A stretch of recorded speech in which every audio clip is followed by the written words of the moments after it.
व्युत्पन्न भौतिक राशियाँ मैंने बता दिया सारी की सारी मूल राशियों से उत्पन्न होगी, लेकिन अपन मूल राशियों की बात करते हैं कि मूल राशियाँ कहाँ से आई, इनके बारे में भी तो अपने को पता होना चाहिए। तो मूल राशियाँ अपने आई कहाँ से, इसके बारे में बात करते हैं। मूल राशियाँ कितनी है? 7 है। टोटल कितनी है ये? 7 मूल राशियाँ हैं। अब देखो एक एक की बात करते हैं। सातों के पहले नाम बता दूं। सबसे पहली कौन सी है? लंबाई है लंबाई है। पढ़ेंगे अपन पहली कौन सी पढ़ेंगे? समय को पढ़ेंगे। सबसे पहले किसको पढ़ेंगे अपन? सबसे पहले पढ़ेंगे अपन समय, दूसरी पढ़ेंगे अपन लंबाई, तीसरी है अपने पास में द्रव्यमान, चौथी है अपने पास में विद्युत धारा, पांचवी अपने पास में ताप, छठवीं अपने पास में पदार्थ की मात्रा, और सातवीं कौन सी है? प्रकाश की तीव्रता। अपन बात करते हैं सबसे पहले की। पहली कौन सी है? समय। अब देखो समय कैसे आया? जितनी भी मूल इकाइयाँ थी, इन सभी मूल इकाइयों को एक जगह लाने का काम, मतलब जितने भी अलग अलग जगह के लोगों ने अलग अलग मूल इकाइयाँ बना ली। जैसे मान लो राजस्थान के लोग हैं अपन, राजस्थान वालों ने क्या बना ली? मन। मन का मतलब क्या होता है? 40 किलो। लेकिन क्या मन हर जगह चलता है क्या? ये नहीं चलता। इसी वजह से अलग अलग जगह के लोगों ने अपनी अलग अलग खुद की इकाइयाँ बना ली थी। तो उन सभी का आपस में अगर मेल जोल हो, आपस में एक दूसरे के साथ में अगर मान लो अपन बिजनेस करें, अपने व्यापार को बढ़ाएं, तो कैसे बढ़ाएं? वो मन को समझते ही नहीं कितना होता है। तो उस हिसाब से इनको एक जगह एक प्लेटफॉर्म पर लाने के लिए एक संस्था थी जिसका नाम था CGPM। क्या नाम था? CGPM। 1971 में इन्होंने एक सम्मेलन किया, सही, और इन्होंने एक संस्था बनाई कि क्या नाम है इसका? SI पद्धति। क्या नाम है? SI पद्धति। SI पद्धति का मतलब क्या था? SI पद्धति का मतलब international system, international system SI पद्धति। इन्होंने कहा कि जो अब जो अपन इकाइयाँ मानेंगे वो पूरे विश्व में चलेगी, चाहे कोई भी हो। 1 किलोग्राम अगर अपन ने बता दिया 1 किलोग्राम इतना वजन है, तो हर जगह वही वजन ग्राम में लेंगे। उससे फ़ायदा क्या हुआ? वो एक थोपड़ा नहीं, उससे फ़ायदा क्या हुआ? व्यापार के अंदर उसका फ़ायदा हुआ। उससे अपने पास में यहाँ के लोगों को और वहाँ के लोगों के एक दूसरे के अंदर जो बातचीत करना है वो आसान हो जाएगा। उनको बताना आसान हो जाएगा कि हमारे यहाँ पर वज़न ये है, हमारे यहाँ पर दूरी को ये कह रहे हैं अपन, लंबाई ये है, यहाँ से यहाँ तक की दूरी को। जैसे मान लो अपन ने यहाँ से 100 किलोमीटर के दायरे की कोई दूरी है, उसको नापा, तो हमने कहा उसको 100 किलोमीटर। हो सकता है उन्होंने कोई और नाम दिया हो तो हाँ, वो हमारे 100 किलोमीटर को कैसे समझेंगे?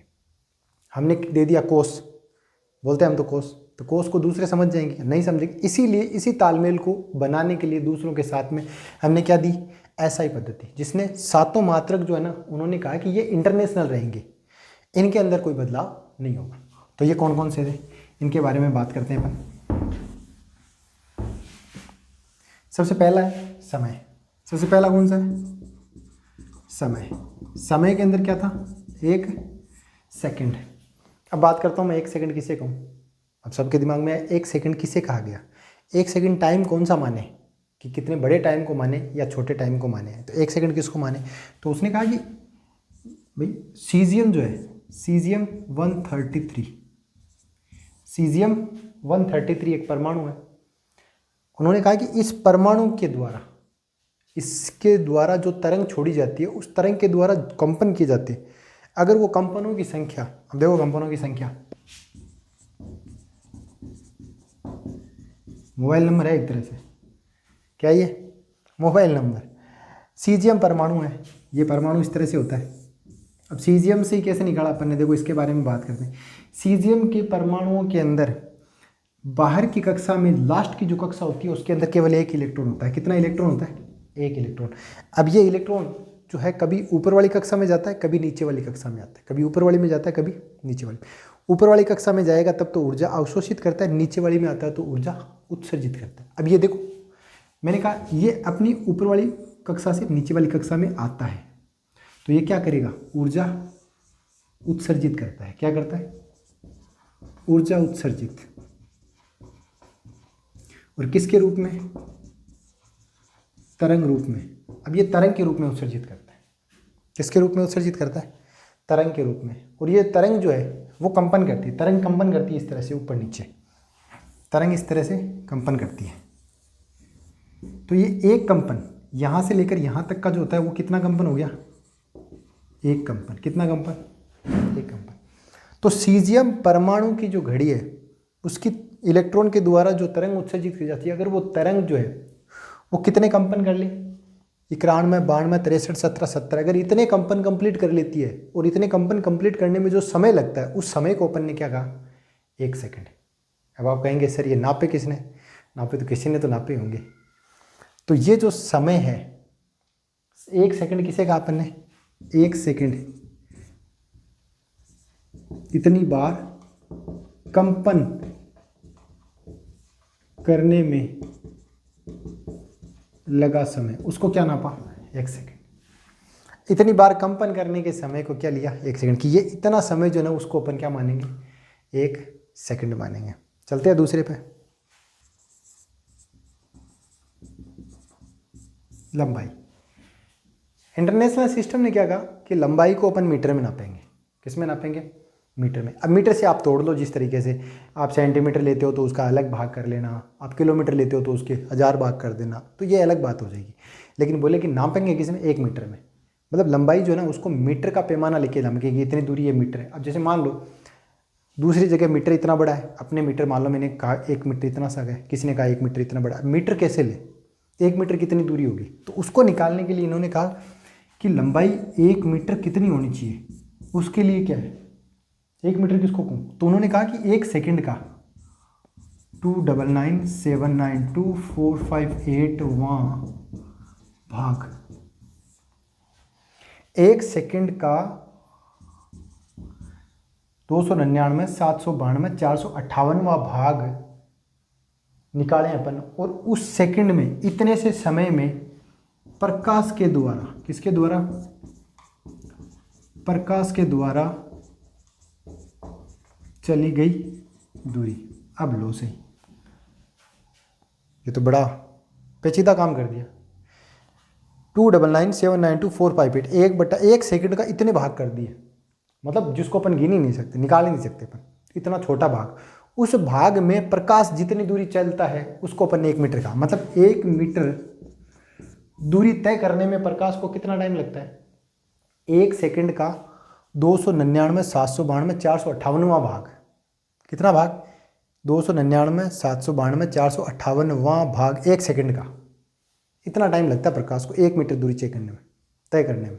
तो 1 मीटर दूरी किसको कहा, 299,792,458वां भाग जो है, इतने समय में प्रकाश के द्वारा चली गई जो दूरी होगी उसको अपन क्या मानेंगे, 1 मीटर मानेंगे।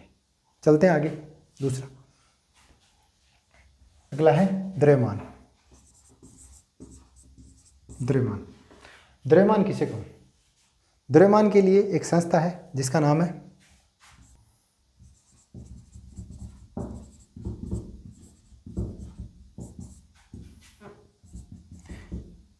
संस्था का नाम क्या है, international bureau of weight and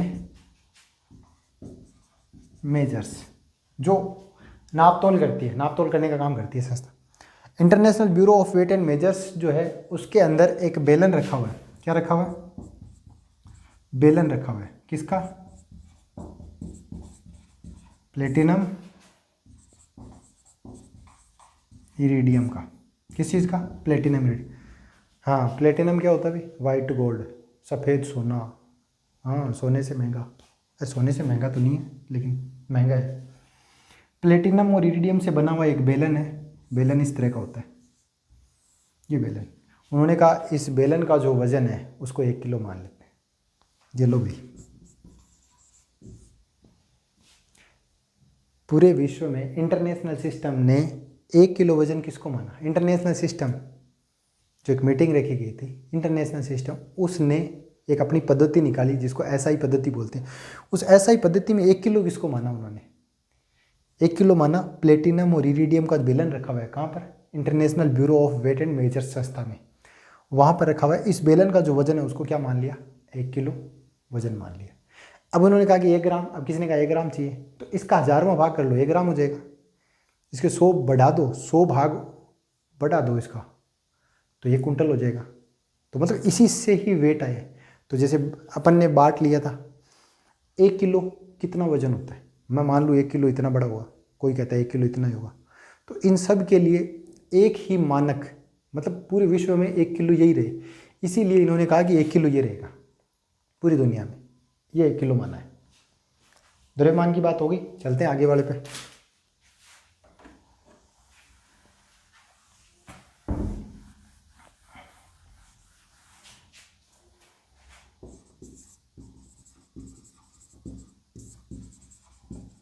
विद्युत धारा। अब देखो विद्युत धारा किसे कहेंगे, विद्युत धारा एम्पियर में नापते हैं, तो उन्होंने कहा 1 एम्पियर किसको कूम है, तो एसआई पद्धति के अंदर 1 एम्पियर किसको कहेंगे, ये भी एक मूल इकाई है। मूल इकाइयों की मान निकाले अपन ने सातों की, तो हमने कहा 1 एम्पियर किसको कहेंगे, तो उन्होंने कहा 1 एम्पियर कहेंगे अपन। 2 तार ली, क्या लिए, 2 तार, दोनों के बीच की दूरी, मतलब दोनों समांतर होने चाहिए। समांतर का मतलब दोनों के बीच की दूरी कितनी होनी चाहिए, 1 मीटर। 1 मीटर ली और बोला कि दोनों के अंदर विद्युत धारा प्रवाहित कर दो, करंट चला दो दोनों में, चला दी भाई करंट। जैसे ही दोनों में करंट चलाते हो, दोनों के बीच में क्या लगेगा, बल। कौन सा बल, आकर्षण। हाँ ये आकर्षण होगा, प्रतिकर्षण होगा, ये बाद में और बात करेंगे अपन। दोनों समान दिशा में तो आकर्षण ही होगा। आकर्षण बल लगता है, और वो बल जो है वो कितना लगना चाहिए, 2 × 10⁻⁷ न्यूटन। अगर दोनों तारों के बीच में विद्युत धारा प्रवाहित करें, दोनों तारों का अनुप्रस्थ काट क्षेत्रफल समान होना चाहिए, मतलब cross sectional area. Cross sectional area जानते हो ना, जैसे ये तार है तो ये इसका क्रॉस सेक्शनल एरिया होता है। ये तार है तो इसका अनुप्रस्थ काट क्षेत्रफल ये है, तो दोनों तारों की मोटाई समान हो, ये जो एरिया ना ये समान हो, दोनों का, दोनों सेम हो, तो समान तार हो, इकाई अनुप्रस्थ काट क्षेत्रफल है, जितना भी है सेम है। उसके बाद में दोनों के बीच में विद्युत धारा प्रवाहित कर दी। दोनों के बीच की दूरी कितनी है, 1 मीटर। अब दोनों के बीच में करंट चल रही है, अब दोनों एक दूसरे को क्या कर रहे हैं, आकर्षित कर रहे हैं। दोनों के बीच में बल कितना हो, अगर दोनों के बीच में 2 × 10⁻⁷ न्यूटन का बल लग रहा है, 2 × 10⁻⁷ न्यूटन का अगर बल लग रहा है, तो अपन ये कहेंगे कि दोनों तारों में जो विद्युत धारा प्रवाहित हो रही है वो 1 एम्पियर की है। कितनी है, इसमें भी 1 एम्पियर और इसमें भी 1 एम्पियर। तो 1 एम्पियर की परिभाषा क्या हो जाएगी, समान अनुप्रस्थ काट क्षेत्रफल वाले 2 तारों को एक दूसरे से समांतर 1 मीटर की दूरी पर रखा जाए और दोनों में विद्युत धारा प्रवाहित करने पर दोनों के मध्य लगने वाला आकर्षण बल 2 × 10⁻⁷ न्यूटन का हो, तो दोनों तारों में बहने वाली विद्युत धारा का मान 1 एम्पियर होगा। क्या बात समझ में आ गई भाई, इसी से तो बताइए मैंने कहा 2 समान अनुप्रस्थ काट क्षेत्रफल के 2 तार, जिनके बीच 2 समान अनुप्रस्थ काट क्षेत्रफल के तारों को एक दूसरे के समांतर 1 मीटर की दूरी पर रखा जाए तथा दोनों में विद्युत धारा प्रवाहित करने पर उन दोनों के बीच में आकर्षण बल 2 × 10⁻⁷ न्यूटन लग रहा हो, -7 न्यूटन लग रहा हो, तो इन दोनों तारों में बहने वाली विद्युत धारा का मान 1 एम्पियर होगा। क्लियर हो गई। तो 1 एम्पियर किसको कहेंगे, 2 समान काट क्षेत्रफल वाले तारों को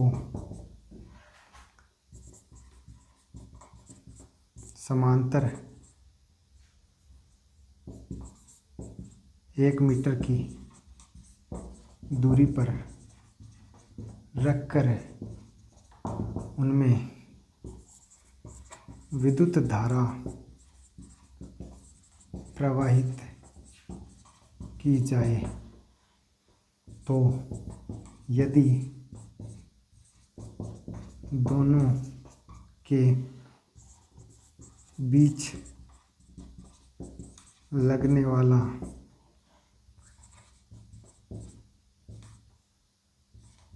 आकर्षण बल 2 × 10⁻⁷ न्यूटन हो, तो तारों में बहने वाली धारा 1 एम्पियर होगी। इसने कहा 1 एम्पियर किसको माना? दो तारों को, दो एक दूसरे समान अनुप्रस्थ काट क्षेत्रफल वाले तारों को एक दूसरे से 1 मीटर की दूरी पर, तारों को समांतर 1 मीटर की दूरी पर रख कर उन दोनों में विद्युत धारा प्रवाहित की जाए तथा दोनों एक दूसरे को आकर्षित करेंगे और दोनों के बीच में लगने वाला बल अगर 2 × 10⁻⁷ न्यूटन का बल हो तो उनमें बहने वाली विद्युत धारा कितनी हो जाएगी? 1 एम्पियर होगी। यहाँ तक क्लियर है? चलते हैं आगे वाले पे।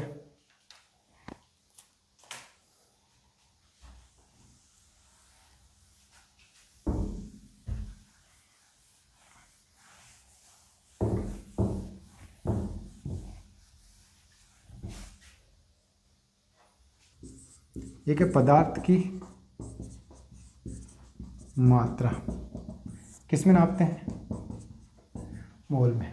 पदार्थ की मात्रा को किस में नापते हैं? मोल में। पदार्थ की मात्रा किसे कहूँगा मैं? जैसे पदार्थ की मात्रा को मोल में 1 मोल किसे कहेंगे? 1 मोल किसे कहेंगे? कार्बन 12। कार्बन को 12 क्यों कहा? कार्बन के नाभिक के अंदर प्रोटॉन और न्यूट्रॉनों की संख्या 12 होती है, इसलिए कार्बन को क्या कहा? कार्बन 12। कार्बन 12 के 12 ग्राम में परमाणुओं की संख्या, कार्बन 12 के 12 ग्राम में जो परमाणुओं की संख्या होगी, कार्बन 12 जो है उसके 12 ग्राम में जो परमाणुओं की संख्या होगी उसी संख्या को क्या कहूँगा मैं? 1 मोल। अब ये संख्या कितनी होती है? ये होती है 6.023 × 10⁻23। कार्बन 12 के 12 ग्राम परमाणुओं की संख्या 1 मोल। 1 मोल किसके बराबर हो जाएगी? 6.022 × 10⁻23। ये 6.022 × 10⁻23 जो है परमाणुओं की संख्या है। 1 मोल में परमाणुओं की संख्या कौन से के? कार्बन 12 के 12 ग्राम में परमाणुओं की संख्या इतनी होती है, इनको कहूँगा मैं 1 मोल। अब अगर मान लो मुझे कहे 1 मोल हाइड्रोजन, 1 मोल हाइड्रोजन का क्या मतलब हुआ? वही हाइड्रोजन के परमाणु की संख्या कितनी हो? 6.022 × 10⁻23 हाइड्रोजन परमाणु। हाइड्रोजन के परमाणु की अगर संख्या, इतनी संख्या के परमाणु अगर एक जगह हैं तो वो जो पदार्थ होगा उसको क्या कहूँगा? 1 मोल हाइड्रोजन कह देंगे। इसी तरह से अगर मैं कहूँ 1 मोल जल, 1 मोल जल किसे कहूँगा? वही 6.022 × 10⁻23 अणु किसके? जल के। जल की इतने अणुओं की संख्या जो है उसको कहूँगा मैं 1 मोल जल। कार्बन 12 के 12 ग्राम में परमाणु की संख्या कितनी होती है? 6.022 × 10⁻23। तो इसका मतलब 12, कार्बन 12 था, 12 ग्राम हो गए। हाइड्रोजन 1 होता है तो 1 ग्राम हो गया, सीधी सी बात है। ऑक्सीजन कितना होता है? 16। तो ऑक्सीजन 16 ग्राम में परमाणुओं की संख्या, ऑक्सीजन 16 ग्राम में परमाणुओं की संख्या। लेकिन कार्बन 12 को क्या माना गया? इसको माना गया आधार माना गया। बोले कार्बन 12 को अपन आधार मानेंगे। कार्बन 12 के 12 ग्राम में परमाणुओं की जो संख्या होगी उसको क्या मानेंगे? 1 मोल। इसी के आधार पर अपन दूसरे परमाणुओं के लिए निकालेंगे। ठीक है, तो 1 मोल किसे कहेंगे अपन? कौन सा है? 500 है ना? ताप। पानी का ट्रिपल पॉइंट होता है, मतलब ऐसा बिंदु जहाँ पर पानी जो है ठोस अवस्था में भी, द्रव की अवस्था में भी और गैस की अवस्था में, तीनों अवस्थाएं एक बिंदु पर हो, उसको बोलते हैं अपन त्रिक बिंदु। पानी का त्रिक बिंदु कहाँ पर होता है?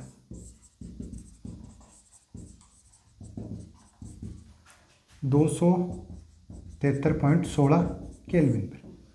ये 273.16 केल्विन है, इसको बोलते हैं त्रिक बिंदु, पानी का त्रिक बिंदु। इस पानी के त्रिक बिंदु का 273.16वां भाग ही क्या हो जाएगा? 1 केल्विन। 1 केल्विन। उन्होंने कहा कि 1 केल्विन किसे कहेंगे?